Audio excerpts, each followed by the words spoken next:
to progress technologically, I swear by Allah, faster than its growth in technology, it is retrogressing morally and spiritually. While life seems to become easier theoretically, in theory when you analyze life today, we have such advanced modes of transport, such easy ways of communication. In theory, life seems easier than previous times, but practically life has become more challenging than the previous times. Tension, depression and frustration has, wallah, become the order of the day. Happiness, joy and prosperity is something of the past. The very fears that haunt the mind of every individual, that are ever lurking. I must never become poor. I must never be diagnosed of cancer. This must never happen. The fears that are ever lurking in the heart and the mind of every man is sufficient depression in the life of every person. The only way to avert financial depression, the only way to avert and divert financial depression is to convince yourself that Allah is the sustainer. When you've convinced yourself that Allah is the sustainer, now the fluctuation in the currency, the fake predictions of the economists, the competitors in the market will not make a difference to you. So this is the modern day poverty. That in the midst of affluence there is no joy. In the midst of comfort and luxury there is absolutely no joy. Nabi alayhi salam then said in the riwayat of Ibn Hibban, إِنَّمَا الْغِنَى غِنَى الْقَلْبِ وَمَنْ كَانَ الْغِنَى فِي قَلْبِهِ فَلَا يَضُرُّهُ مَا لَقِيَ مِنَ الدُّنْيَا. No, Abu Zar, wealth in essence is the contentment of heart. And no Niagara Falls and no Victoria Falls can give you that contentment that is divine from Allah.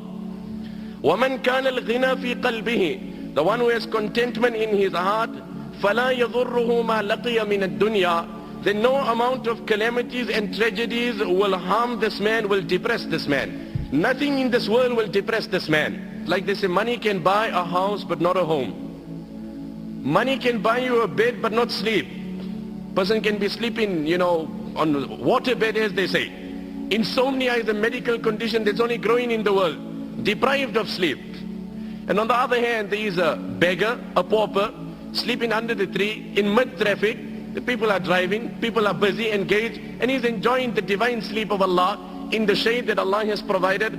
I swear by Allah, the greatest contributing factor to depression is guna. Ask that young boy who after he takes a pill, and he's on a bus and he's on cloud 9 and he's floating somewhere else, as soon as he becomes sober, he goes through such depression that he's left with one of two options. Either he commits suicide or takes a pill again. There's no other choice in the life of that young boy.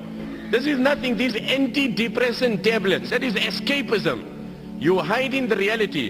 You are disguising and camouflaging. You are not solving. You are not soothing. It's like a person went to a particular motor mechanic. He had a problem in his car. Says, you know what, as I'm driving there's this very strange and peculiar sound coming out and I can't trace the problem. So the motor mechanic had a look at the car, but he couldn't trace the problem. He says, you know what, I can't really find anything, but I got a way out. I can solve the problem for you. If it really bothers you while driving, just put your radio a bit louder. If the noise bothers you, just put your radio, and I promise you your problem will be solved without any money.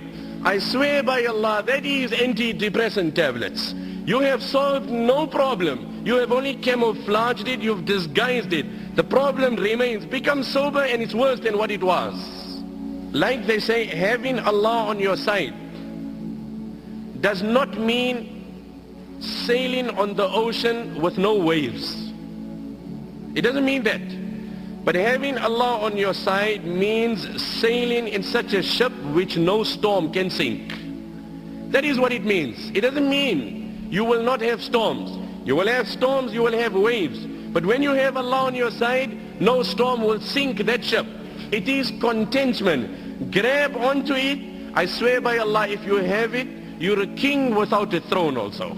What did the Nabi of Allah say? وَمَنْ كَانَ الْغِنَى فِي قَلْبِهِ. He who has contentment in his heart, فَلَا يَضُرُّهُ مَا لَقِيَ مِنَ الدُّنْيَا. No calamities of this world will depress him. It does not mean when a man has contentment, calamities will not come. No, Allah will give him the strength to react differently. He will not get emotional by situations. Allah gives you the ability to focus on the reward promised in that challenge in Akhirah. My brother, you have tasted the fake pleasure. You've seen how it has deceived you. I call you in this gathering and I invite you and I implore you. I introduce you to divine pleasure. I introduce you to spiritual pleasure. Wallah, there is such pleasure in salah. A time may Allah favor you with it, one and all. that moment comes in your life, Allah's qasam, where you will go in sajda. And I promise you, you will derive such pleasure. Allah's qasam, in His control is my life. You won't able to lift your head up.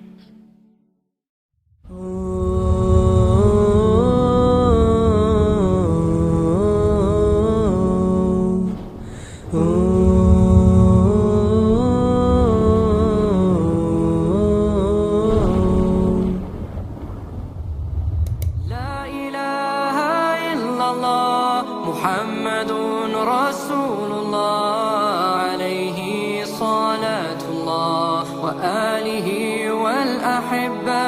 La ilaha illallah Muhammadun Rasulullah alayhi salatullah wa alihi